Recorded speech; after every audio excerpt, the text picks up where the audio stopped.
I've developed my business around the probate space as a niche. Went through it. My mother went through it. So with the experience of having gone through it as I got my license, this was where I wanted to go. So not much in the way of results just yet. So we are waiting to see what our mailers are going to bring in here in the coming weeks. And Got yeah, it. that's my primary for right now. Other than that, it's been networking. Had a Okay. networking event over the Sure. weekend with a credit union. So it was Oh, kind nice. of a pop-up thing, and they Sure. invited me in. I've met with all of their mortgage people, and they now have an Oh, insurance nice. agent in house, and so they're looking at putting a real estate agent part-time in their office spaces. So Nice. kind of a yeah, it was real eye opener. So having conversations generally about real estate in general forms, if you will, in the market Okay.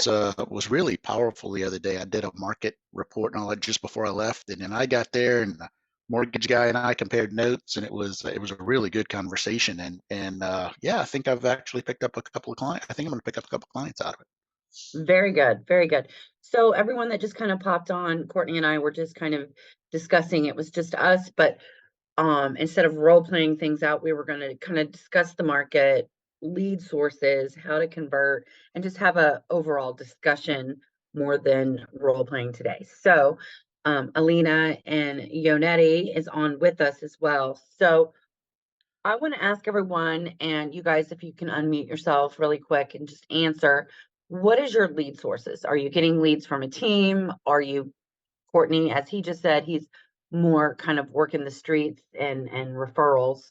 But does anybody pay for leads? In my case, do you hear me? No. Correct. Yeah, I mean, yes, Alina, we hear you. Okay. Thank you so much. Well, my English is not good enough, but I try to to communicate. No, that's great. Yeah. What market Well, are you in, Alina? Are you in Florida? yeah, I am here in Miami, and I work in real estate for the last 7 years. Okay. My principal sources is my referrals, my last past clients. Okay. Okay. And then so you two are basically working your referrals. Okay. Yonetti, how about you? I know you're on a team, correct? Yeah. Yes. I'm on a team. The leads haven't been flowing in yet. I know we're waiting on that, but other than that, I'm going off of my old leads that we had before we did the transfer over, off of Chime, Okay. and then I'm also working my sphere right now of it on my phone with my contacts that I know. I'm sending them messages with my flyer. I'm calling them up and warming it up. But other than that, I'm not paying for anything. No. Okay.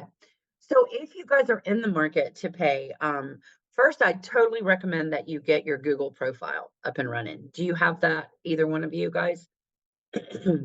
Whereas somebody Googles your name, your LPT business pops up. I gotta go back and fix it and make sure it's up to date and look at it Yes. since I haven't put any effort since I first created it or started to. So that'll be a good plan.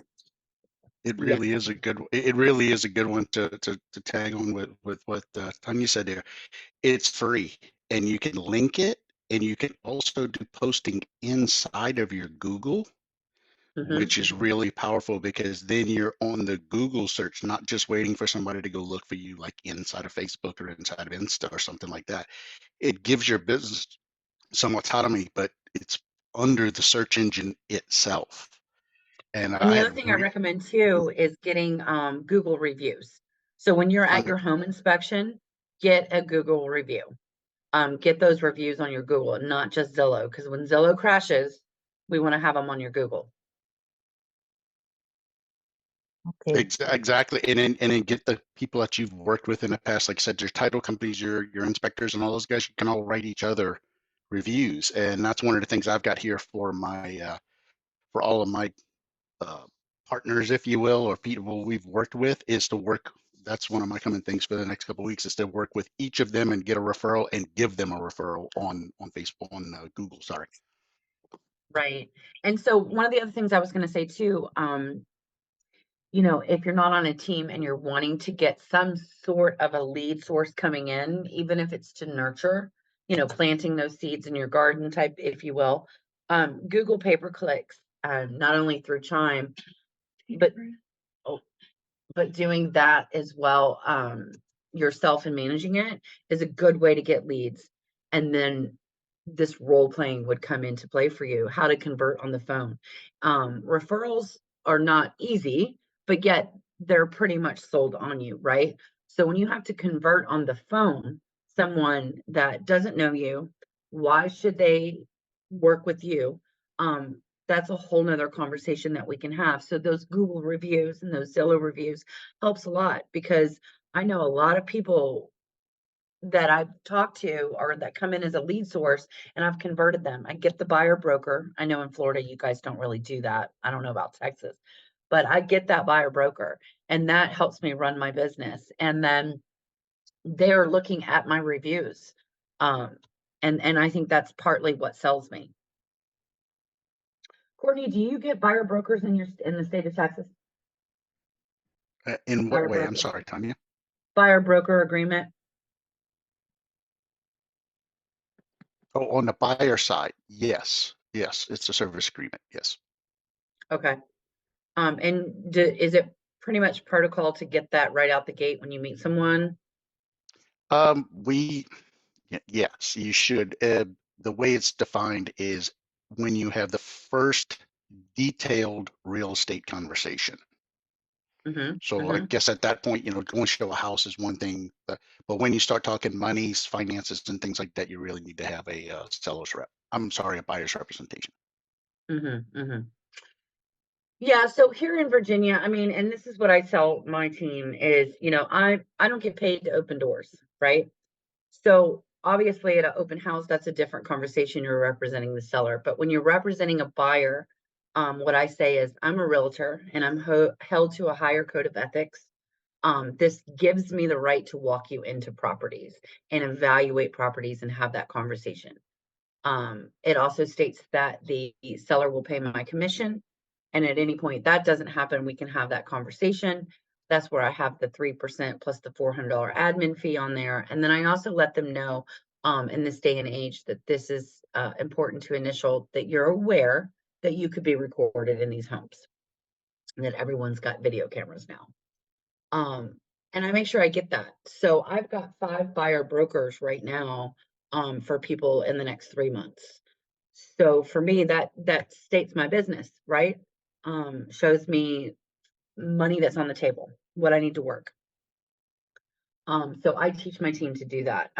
I think, Yonetti, you do not do that in Florida, correct? No, they don't. Technically, they usually do not sign anything at all at the Interesting. beginning. Interesting. And is that like a Florida thing, or? From what I've noticed in the meetings and the comments that are said, it seems like a Florida thing. Interesting. Okay. And Courtney, how do you feel about that? Do you feel like you're getting those right out the gate with people just fine? Yeah, it seems to. Again, I express like you, obviously services aren't free. We're there to support and help and educate, but at the same time, there is a business involved. And the other side of that is, as you said, we are going into places where you will be or could be recorded. So that's a good way to kind of introduce it that way. I feel anyway, it's like, hey, I'm protecting you as much as I'm protecting myself. I think it's a value proposition up front to say, hey, just to let you know, we're going to be going in some places. They're going to have cameras. Um, and this, by me and you having this representation, I'm representing you. And by me having a license, we're able to enter these places. So I think it just kind of breaks down that wall a little bit. Sure, sure. The other thing I want to tap into, and I keep meaning to ask my state broker, is how that works. Like, say you were to walk a client in and you didn't have legal representation, and their pit bull attacks your buyer. So how does the homeowner, obviously there's going to be something going on, right? Lawsuits or medical bills, something's going to happen, right? So how would the seller even put that on their insurance if there's no legal representation in place. That's one of the things I think about. That's one of the things. That would be an interesting conversation to have. Um, Hmm. it would actually land on the seller, because if he's listed it on the MLS, it should be in your listing agreement that obviously they've Hmm. allowed someone onto their properties, like giving your daughter permission to drive your Correct. car and she wrecks it. Yeah. You've basically given people permission to come on to your property for Property. real estate Yeah. business. So I would assume that would be, and again, without being a lawyer, I deal with a lot of them, but Right. I would think that would be the way that you would have to approach that. So the agent unlocking the door, again, just by Right. by agency, has the right to unlock the door, but obviously the seller would, and homeowners would probably be on the hook for that, I would assume. Yeah, that's probably, you're right. You're right. I still feel like there should be some kind of, and let's hope this never happens. I'm not putting this into the universe, but just thinking of legality wise, um, you know, what's to say, I guess the realtor would have to have um emails or text messages where they want to get into 123 Main Street. You'd have to have proof that they were, you know what I mean? I would think there's something. And then, the buyer broker would protect the buyer there. So, but that's a broker conversation. Yeah, I know. So Tanya, in speaking with this, obviously today is typically around script playing, role playing, that kind of thing.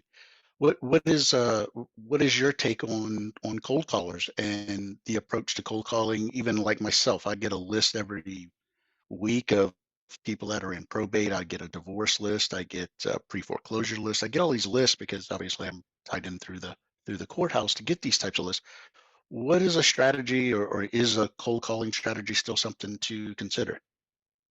So, and let me post it here. There is a script called LP Mama. You may have heard me talk about this. I'm going to try to post it now. Have you heard me at all talk about that? The LP Mama? No, I'm sorry. This is the first time I've joined Oh, one of your okay. meetings, Tanya. I'm sorry. Sure, sure. So LP Mama is the acronym for location, price. You want to know what's their location, what's their price point, what's their motivation. Do they have an agent? Get them to a mortgage person and get that appointment. So it's and I'm going to post this here for you. But basically well, I'm just going to try. Basically that stretches out to LP Mama is what we call it. So when you're role playing, those are the things that you want to make sure you're getting. You don't want to be robotic in between asking location and price. Are they pregnant? Do they have a dog? What's their dog's name? What kind of dog? You want to get personable. But that's your guideline to get through a phone call. Obviously, if you're getting leads from the courthouse, you're going to know their motivation, right? A little bit more. They're getting a divorce, their mom died, whatever it is. And then ultimately, like I said, the A is get an appointment, whether it's to go over a buyer's guide, which I've noticed a lot of people don't do that. I don't know why, but so for me, I always get an appointment, and that's when I get the buyer broker. So whether it's meeting at Starbucks, I come to them, I meet them on a Saturday, I buy them coffee, and I go over the process of home buying. Even if they've bought before, this is a different market. I can answer questions. I can lay out the path, the roadmap for you with my buyer's guide. Sweet. Location, price. What's the first MA in Mama? So location, Mm-hmm. Price. what's their motivation? Mm-hmm. Or LP, yeah. Location, price, motivation. Okay. Make sure they don't already have an agent or have signed a buyer broker, if you will. Oh, agent. Mortgage, you want to work on getting them pre-approved. You want to find their buying power. Right. And The ultimately, the last one is the appointment. I'm going to post Right. this right now in Thank the you. group chat. Thank you. Yeah, we always, well, from previous ways we did it was, the chit chat in between is it's called form. It's family, occupation, recreation, motivation. You hit any of those, then you got something to chat about. You can kind of, what do you do for a living? Where do you work? Those kinds of things. Recreation. Oh, you like this baseball team, that football team, whatever. Gives you a little icebreaker there, and then you work down to the motivation. So yeah, no, I like this location price more. Sure. And everybody, if you look in the chat, I posted it in there as well. Thank you. Courtney, tell us a little bit about how you get those courthouse leads. I actually have a list provider that does it for us here in Harris County. So Okay. I pay them a monthly fee, and last month we had over 400 probate leads alone in the 3 counties that are considered greater Houston area. So it's over 400 leads a month coming in just on probates. Pre-foreclosures are at over 900 right now, which is crazy. It's going up exponentially in the last year. Really? And divorce cases have almost doubled. We're at over 600 last month. What are you getting anything out of that? So at this point, again, building a system into what I was trying to do and get it into a direct mailing system with links back to my landing pages and so on and so forth. That's just kicking off, but I'm at the point right now where I'm going to start cold calling, and I'm just going to pick it up and start at 1 and go to 400 by the end of the month. Sure. Yeah. I mean, No, that's it's a awesome. conversation. What's the worst they're going to do is hang up on me, and I'm okay with that. So I'm wondering how every LPT agent can get this through their courthouse. it's a Freedom of Information Act. They have to provide it. They The don't have a courthouse choice. does. The courthouse The does. Yes. courthouse What you can do is you can reach out to your county here in Texas. I think they're even in Florida. If y'all don't mind, I'll drop the name of a No, please company do. here. It's called, I'm going to type it in, Real Estate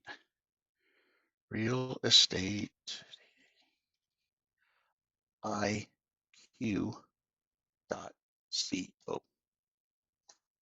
Okay.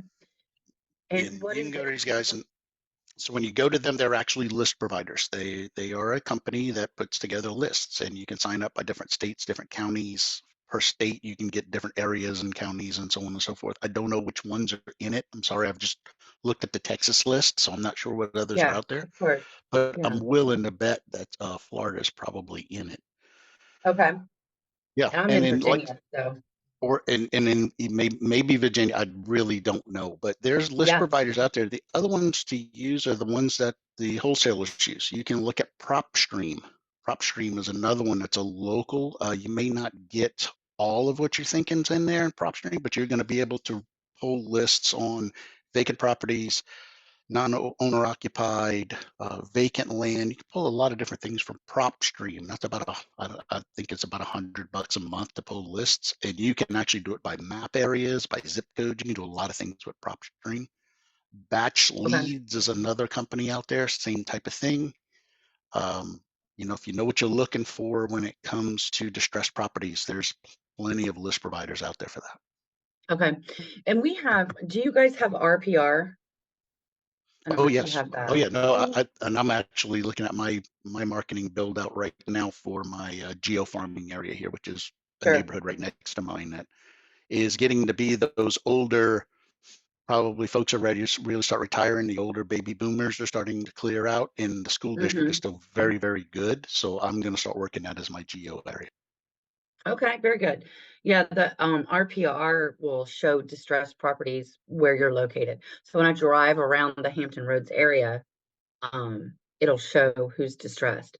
I'm trying to figure out now how it'll show some that have been foreclosed on, and I'm trying to catch them before they're foreclosed on. So I'm working with someone to teach me that. And then our MLS, we can do some of that prospecting, mortgages that are 10 years and older, things like that. And then there's a small fee to go, I think, even further into it. So I'm going to find out what that costs versus using something like Real Estate IQ. But that's very good way to get clients, Courtney. Very good way. Yeah, I mean, distressed properties are what it's all about. And you can look at either Yeah. PropStream and or Batch Leads. They have what's called Driving for Dollars apps. You put them on your phone, and as you drive through a neighborhood, you see tall grass, you see a boarded up window, you see whatever. You can drop a pin to it, and Uh-huh. it'll tell you who owns it by tax record. Now, maybe an LLC and maybe some of the others, whatever. But I mean, it gets you on a lot of them, especially if you're in residential areas. You'll catch a bunch of them. So there's so many ways to get into these other markets if you kind of go back and look at some of what the real estate wholesaling guys do. I know a lot of people don't like Right. wholesalers, understood, but their marketing methods are madness. They know how to find people. There's skip tracers out there for finding people's phone numbers. There's ones out there that get you through LLCs like Skip Genie, and there's a couple others. They'll break the veil on an LLC in a heartbeat. So there's ways to get the information if you want it. Yeah. I love that. All right. Does anybody have anything else they'd like to discuss this Monday morning?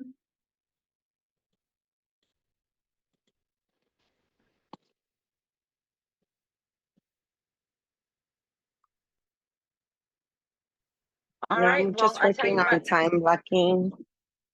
Yeah. Thank you. Time blocking, like That kind of making your calendar, you mean?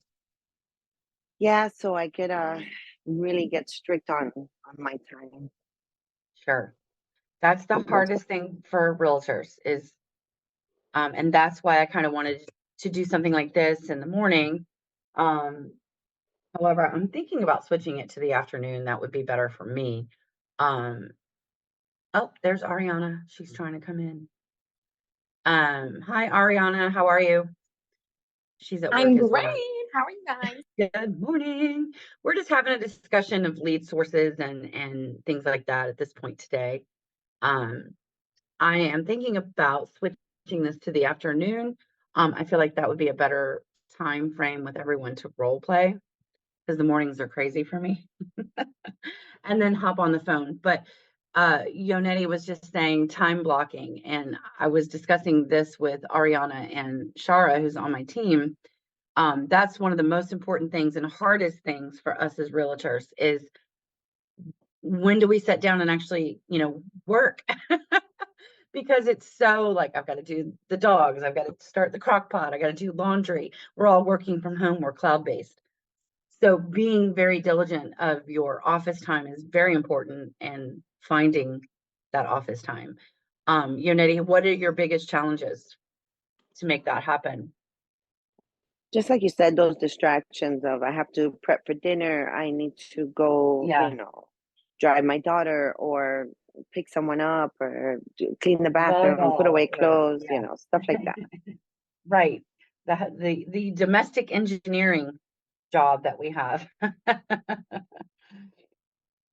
And Being some of mom. us guys have that too, ladies. Some of us guys have that too. So Right, exactly. yeah, I'll tell you what worked for me. What's helping, and I'm not. Trust me, I'm not perfect at this at all. But when my wife leaves in the morning, I set Mhm. my timer. I do the things around the house that I want to get done, whether it's laundry, whether it's getting crock pot loaded, whatever we got to do. But I set my alarm at 7:30. My alarm goes off, and that's time for me to walk in the office. So that it's helping me to actually have a timer now. There for a while, I didn't even have a timer. It's like, oh yeah, well I'll be there and I'll try to watch this or that. I've actually set my alarm for 7:30 to be in the office, and at 7:30 I come in the office. So that, Very good. just some reminders like that. It's helped me. I mean, it's better. I'm not perfect, but it's better. Right. I'm kind of, going a little bit above that too. And even though I get to work from home and it's a privilege, I feel like I have to get out at some point during the week. I have to get out and those 2-3 hours that I might set at the library, I get a lot more done. We have, I don't know if you guys have, great public libraries, but the one down the road for me is beautiful. You can reserve online a conference room, a study room. And it's like almost like some of these office spaces that people are paying $1,000 a month for. I can go on and reserve a room and get out of the house and go there for a couple hours a day. So check So into those things too, if they're local, for you locally. That's an amazing idea, Tanya. Thank you. There is a library just not far from me, and I've never thought to ask about a conference room, but that is a great idea. Yeah, yeah. I mean, some of these office spaces, they want seriously like $1,000 a month. And I'm like, you gotta be kidding me. Just to use it a Mhm. couple hours a day. And like I said, if you guys got public libraries, I mean, ours here are great. And they probably do. We have I'm sure they do, Courtney, for you, but we have the upstairs rooms that, and they're beautiful. They've got TVs, they've got smart TVs, they've got all your docking stations. You can bring food in. Ariana knows that's where we do our meetings. Oh, that's a So great check into idea. some of those free resources to At the get you out of the library? house. And yeah, our public library, you can go on to the Nice. website and reserve a conference room. They have, I think, 4 or 5 study rooms, which is a table and 2 chairs and a light and a docking station. But then my local one here down the street from me also has 4 conference rooms that are big with tables, TVs, and that's where we do our meetings. Yeah, it's super convenient actually, and it saves you thousands of dollars of paying for a space that you use Yeah. maybe once a week, if that. Right. And that's what I say to the team is, this kind of keeps our fees down. Mm-hmm. Because, someone's going to have to pay for that office. Yes. Yeah, but the most important thing is, like you said, it gets us out of the house and we go see Right. people and we go see faces and we can hand out cards and flyers and Yep. talk real estate, not to the dogs. My dogs know a lot about real estate. They're extremely intelligent animals. They know so much about real estate. But I get cabin fever. So yeah, that's a great idea. Yeah. Yeah. So check into that for sure. And I'd be interested to hear, Courtney, what you find out, I would assume every public library has that. I know the one over there. It's huge. It's actually tied in with one of the junior colleges. It's the counties, but it's tied in with the junior college as well. It's a huge place. I've been there a couple of times, but I've never thought about looking for conference rooms or study room. I know they have study rooms, 100%. I'm sure they have them. So yeah, I'll take a Sure, look at sure. that. That's a great idea. Thank you very much. You're welcome. All right. Well, we all have to get ready for Motivation Monday at 10 o'clock. So hopefully you guys will hop on and hear Robert talk. I really look forward to what he has to say every Monday morning. So unless somebody's got anything else for me, I would say let's wrap this up and start our Monday. Yeah. Perfect. Thank you, Thank you Tanya. so Time to much. get coffee.